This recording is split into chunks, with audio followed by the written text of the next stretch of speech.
অতৃপ্ত আশায়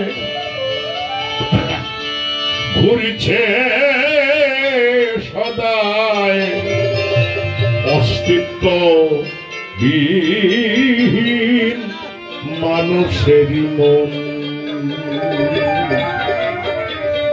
অতৃপ্ত আশায় ঘুরিছে সদায় অস্তিত্ব বিহীন মানুষের মন অতৃপ্ত আশায়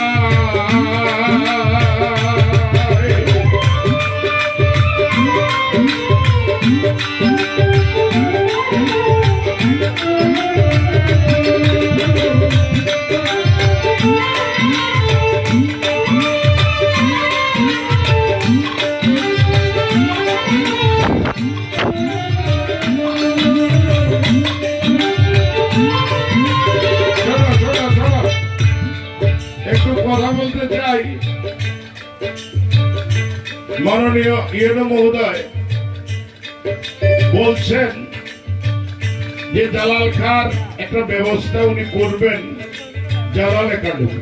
আমি অনুরোধ করতে চাই প্রশাসনে যারা যারা আছেন, আসলে একটা জালাল একাডেমি খুব জরুরি হয়ে পড়ছে। কিন্তু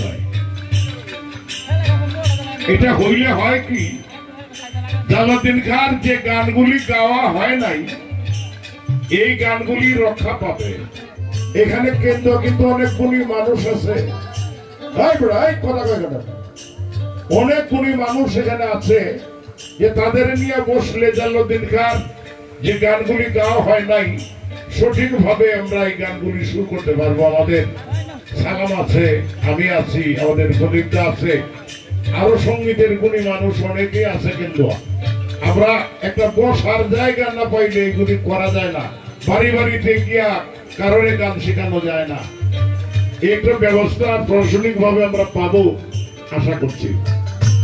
কখনকার কি বা হয় না আছে নিশ্চয়, একজনের হাতে বাধা জীবন মরণ।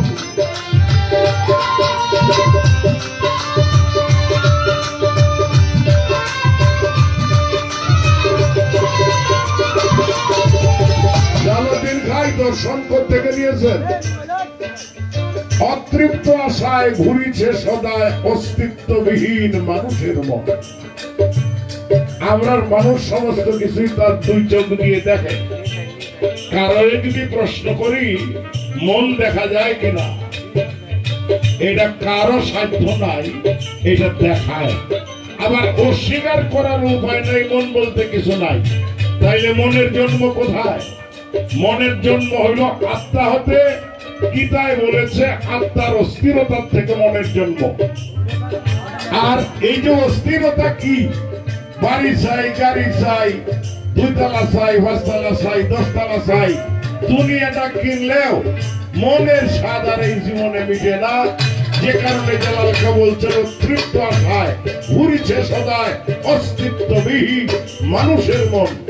সুইস ব্যাংকে টাকা রাখে জীবনে, এটি খাই আমার আর কোনো সাধ্য নাই। তারপরে মাইয়া ধরিয়া 10 টাকা লুট করিয়া এই সুইস ব্যাংকে নিয়ে টাকা রাখবো।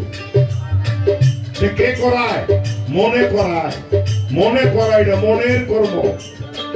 আমাদের মন এই যত বিপদে ফলাইছে, যে জন্য আমাদের কোনো তৃপ্ততা নাই।